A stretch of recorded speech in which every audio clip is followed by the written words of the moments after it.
Hello and welcome to Evolution IAS. Welcome to the ninth class of most important current affairs for the UPSC Prelims 2020. A quick rewind of what all till now we have done. See, we have started with reports, indices, and ranks topics, and we completed it for the month of March, April, and May also. Then we have started a very easy topic, art and culture, completed for those 3 months. Now today we are starting a little bit difficult topic, which many people find it difficult. That's why I'm saying difficult, but it is not very difficult. We are starting with economics. So we will start with the economy section of March month, then we will do April and then May, and then something new like science and technology or environment will be started. So in this lecture we are starting with the month of March economy section, and probably 3 to 4 topics only we will be able to complete because economy topics are very long. So let us now start our lecture. In my list I have these following topics. May not be that I will be able to complete all these 5 topics today, but in my list I have these topics. Let us see what are the topics. First one is LLP settlement scheme. This is for the limited liability partnership companies or organizations. This settlement scheme is an amnesty scheme given by the Ministry of Corporate Affairs, that without any fee, maybe 10 rupees fee per day only, you can file your documents again and you won't be prosecuted for any default till now. So this is a 90-day amnesty scheme from Ministry of Corporate Affairs for the limited liability partnership type of companies. Second topic is related to direct tax, that is Vivad Se Vishwas Act, very much in news 2020. And third is fully accessible route for government securities, and we will see this in detail, and we will also discuss what is government security.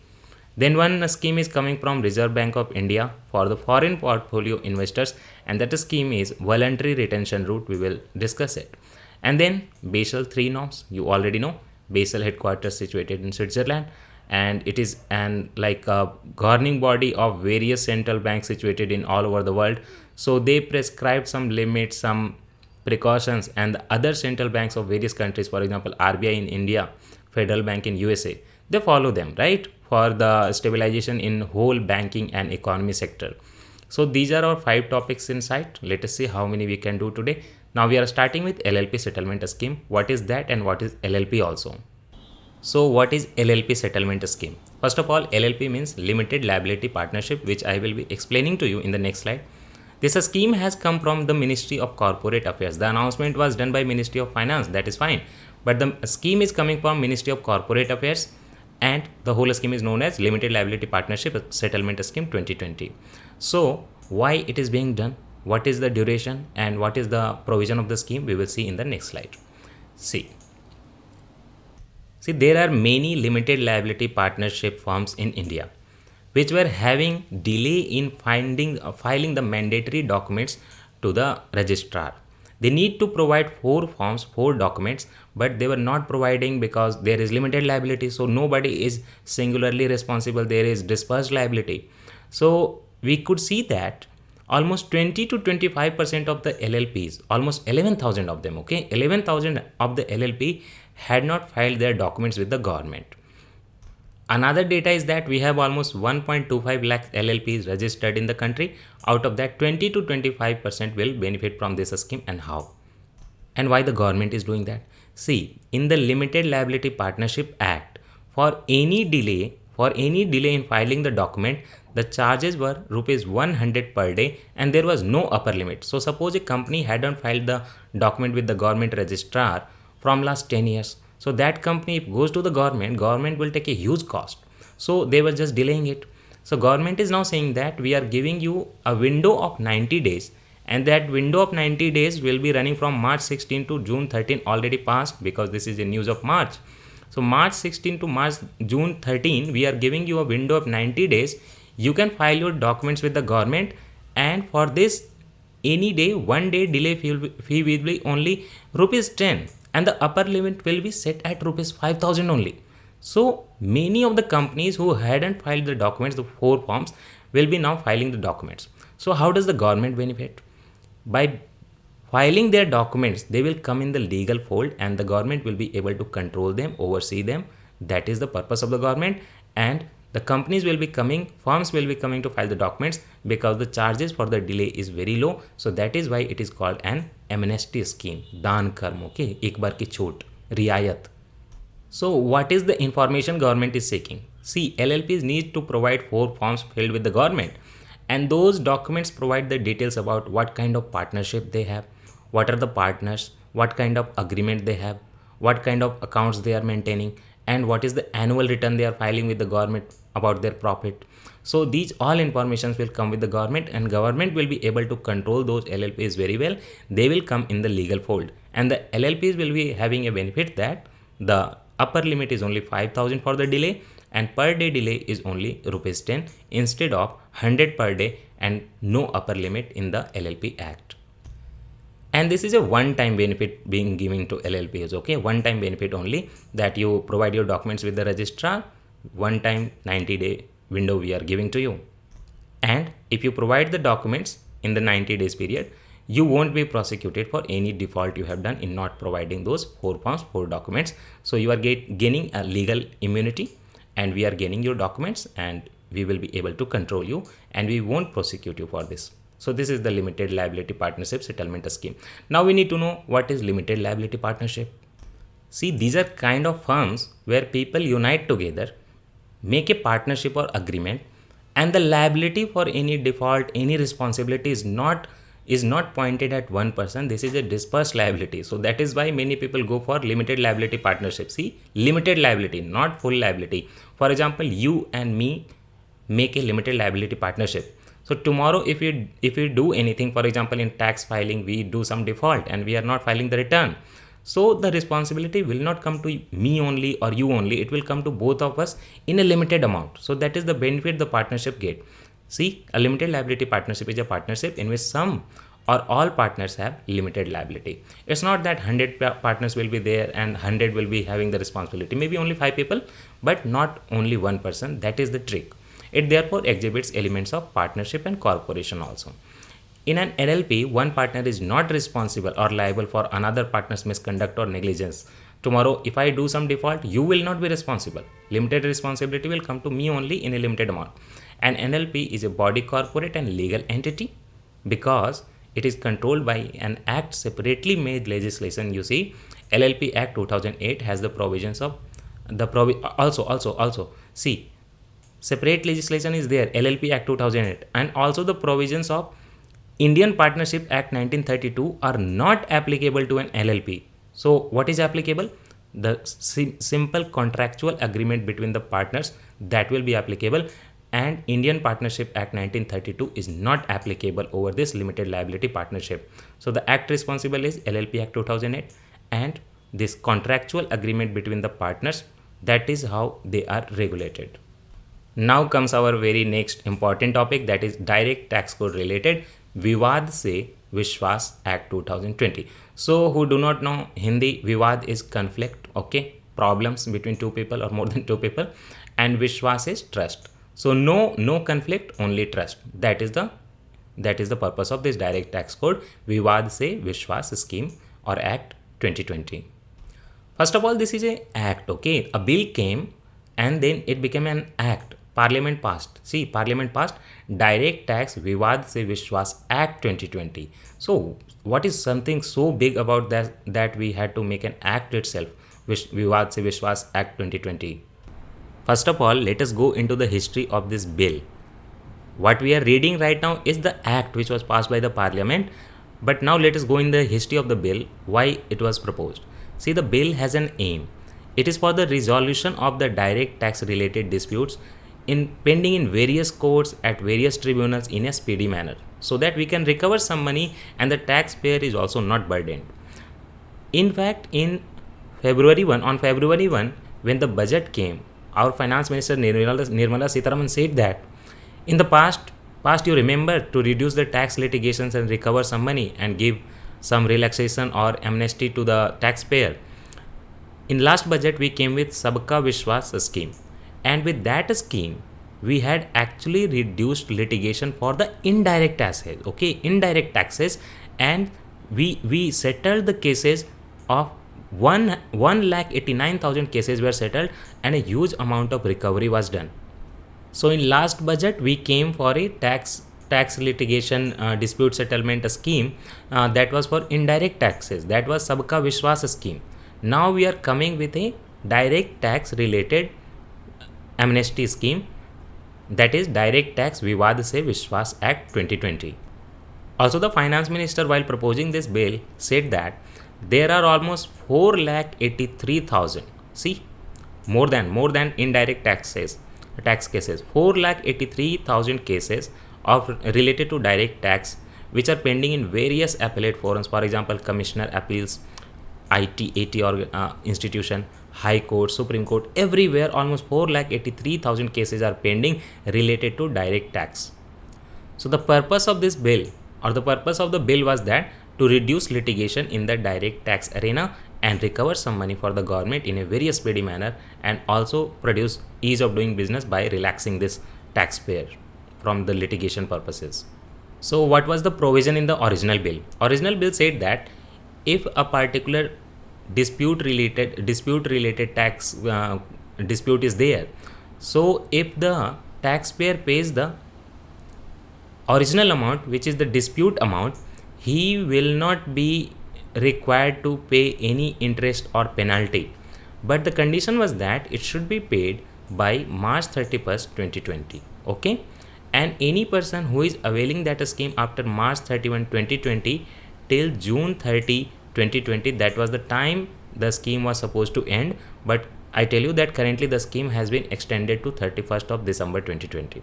But anyway, at the time of the bill, it was that March 31 2020 was the deadline. If you don't want to pay any penalty or any interest, the disputed tax amount you just need to pay, and everything will be okay for the taxpayer. And anybody who came after March 31 2020 till the time of June 30, now the 31st December is the last ending time, that person also be allowed, but he or she will need to pay some additional amount, but not lots of interest and penalty. So that will also be an amnesty scheme only. And I told you about 4,80,000 something cases pending around this direct tax dispute. But what is the amount? Amount is that rupees 9 lakh crore worth of direct tax disputes are pending in those courts. So you can consider the importance of this scheme. So government will recover a big chunk of this 9 lakh crore in a swift and simple manner, and also taxpayers will be having a sigh of relief that they don't need to fight cases endlessly in the Indian courts. You already know.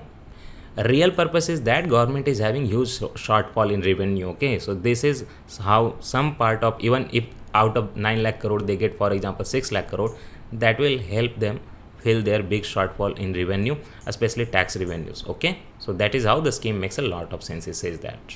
So finally, when the Direct Tax Vivad Se Vishwas bill was passed, it became an act. So some amendments were done. Now the scope to cover litigation pending in various debt recovery tribunals also, that is fine. Amendment also includes certain search and seizure cases where the recovery is up to rupees 5 crore. If the recovery is up to 5 crore, government can do search and seizure also.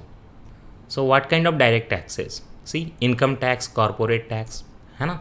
These are the direct taxes. So people paying the income tax and corporate tax will be benefited, and this will reduce litigation and also address the government's revenue shortfall. That is the main purpose by the government.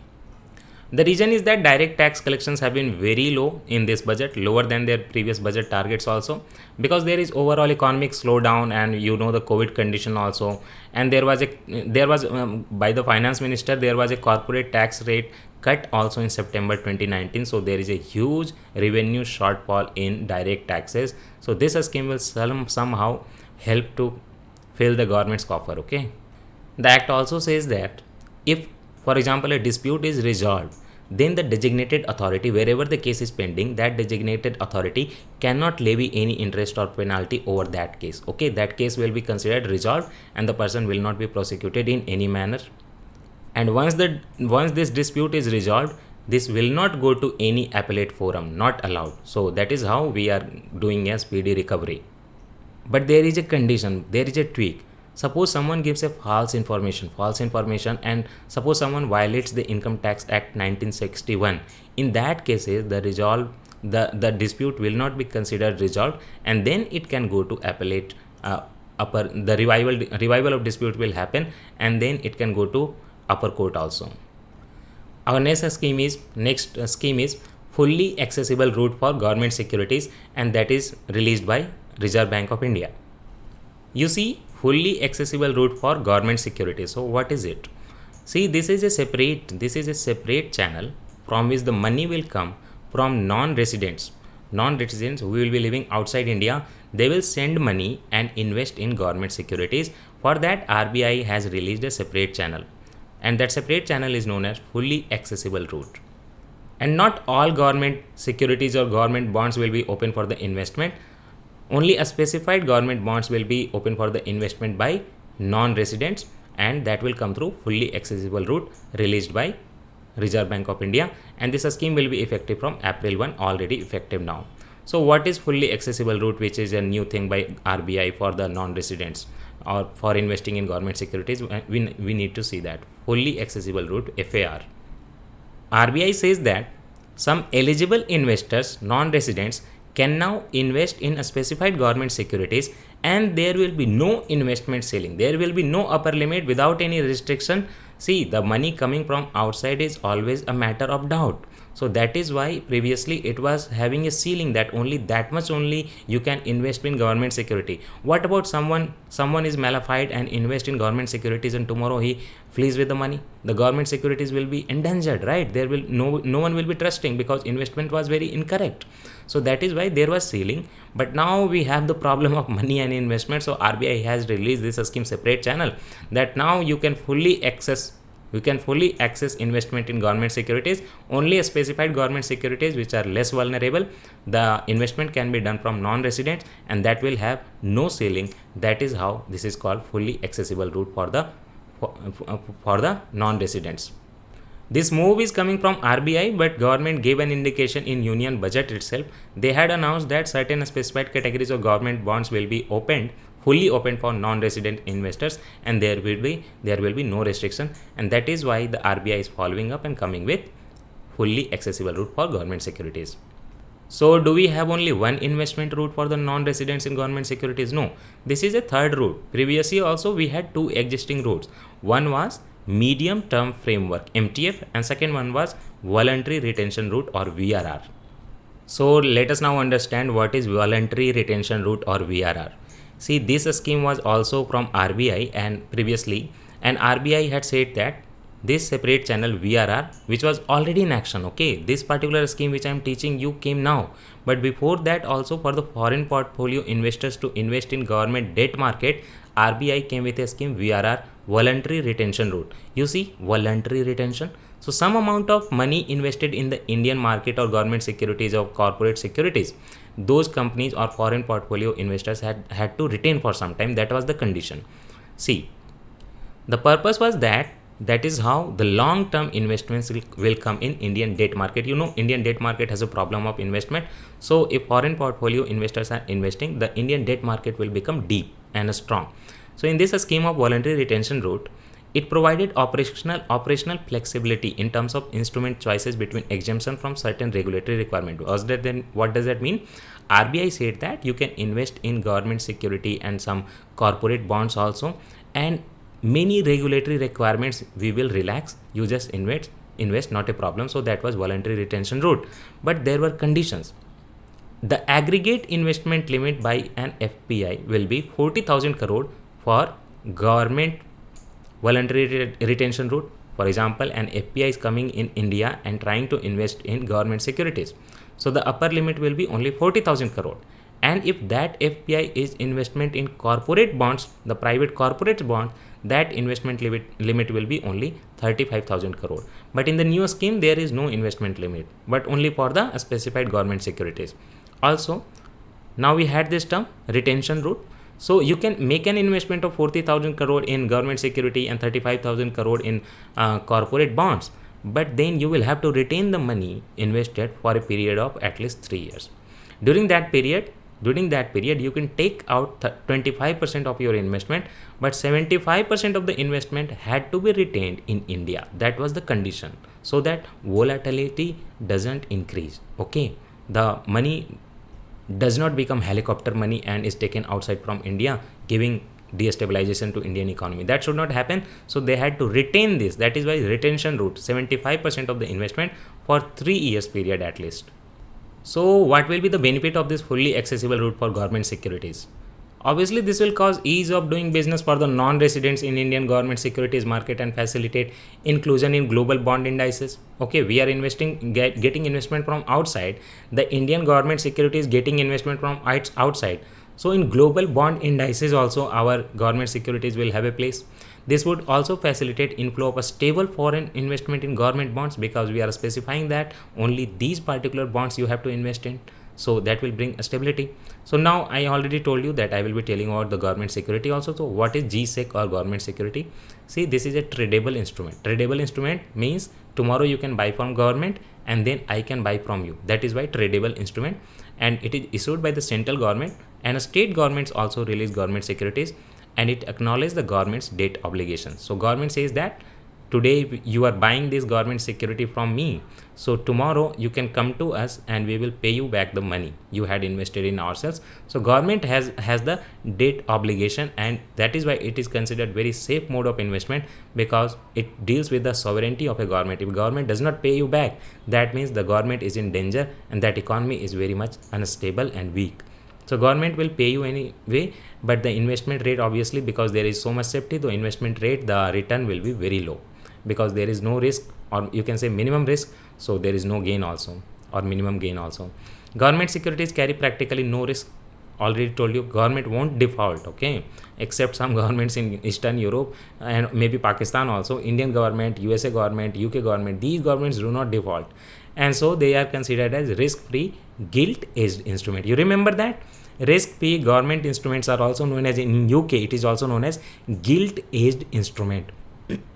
Any debt instrument which has high trust and suppose that will not be defaulted, that is called gilt-edged instrument. The very fine ones, good ones are called as gilt-edged instruments. So government security is also considered gilt-edged instrument. So what kind of bonds government does issue? Central government issues both treasury bills bonds or dated securities, but the state government only issues bonds or dated securities. So state government does not issue treasury bills, you should remember that. And it came in UPSC prelim, which are called state development loans. A state government released securities are known as state development loans. Security is a way of taking loan only, right? Now let us talk about Basel III norms. Why news? Because the implementation of Basel III norms were deferred by a year to January 2023 due to COVID-19 pandemic. Okay. These Basel III norms were finalized in 2017 only, and it was supposed that different governors, different government banks, I mean federal banks of various countries, will follow these Basel III norms and impose them on the PSBs and other private banks by 2022. But now it has been deferred by 1 year, and now the Basel III norms will be implemented from January 2023. And this decision was taken by Basel Committee, which is situated in Switzerland. This is not your government's decision or RBI's decision. Okay, this is a global decision. This is coming from Basel, Bank of International Settlement. So what is Basel III norms? Basel III, first of all, what is Basel III? This is an internationally agreed set of measures. Various central banks come together, sit together and talk about what kind of measures we should take so that the international financial sector and banking sector remains stable and no one defaults. So this was developed by BCBS. What is BCBS? Basel Committee on Banking Supervision. And obviously it came during the financial crisis of 2007-9, because there was default by banks. Many banks started from USA shattered. The government rescued them. But that time only, in the time of crisis, Bank of International Settlement sat together, various banking governors sat together, and that was Basel Committee on Banking Supervision. And then they came with Basel III norms, which are internationally agreed set of measures developed by BCBS during the financial crisis of 2007-2009. What is the purpose of Basel III norms or regulations? The purpose of these norms is that we have to strengthen the regulation of various banks. We have to supervise them well, and also we have to do the risk management of banks very well, so that tomorrow any big bank which can impact other banks also, for example SBI, is not doing any default or not taking any mismanagement. So that is why these regulations were given by BCBS.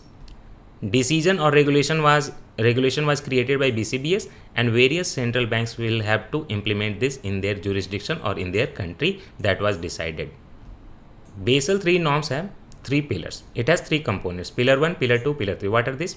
Pillar 1 is improve the banking sector's ability to absorb ups and downs arising from any financial or economic instability. Second is, that means first is resilience, okay, or shock absorption in financial or banking sector. Second pillar is improve risk management ability and governance of banking sector. Okay, banking sector is a very bad governance, particularly the Indian public sector banks, so we have to improve that. Pillar 3, strengthen banks transparency and disclosures. Banks transparency and disclosure, for example, a bank is having very huge amount of NPA and not declaring that, so tomorrow it can happen that NPA will increase, and other banks will also have problem, because they all are connected, the investors and the borrowers, everyone is connected, right? So lender and borrower, everyone is connected. So that is why maintaining transparency in banking, that is very important, and the banks have to do some disclosures. This is the pillar 3 of the Basel 3 norms. So all the 5 topics have been completed in very much time, very well time. So if we are not meeting tomorrow is Saturday, and then there is Sunday, so we will be meeting on Monday. But this week Monday class was missed because I was very late, so sir could not upload the video. So I might try to compensate it by uploading a video tomorrow or day after, or otherwise in the next week I will do some 2 lectures or maybe 1 hour lectures. So that is how that compensation will also be done. Our classes are Monday to Friday. Okay, that is all today. Take care. Bye bye. Good night.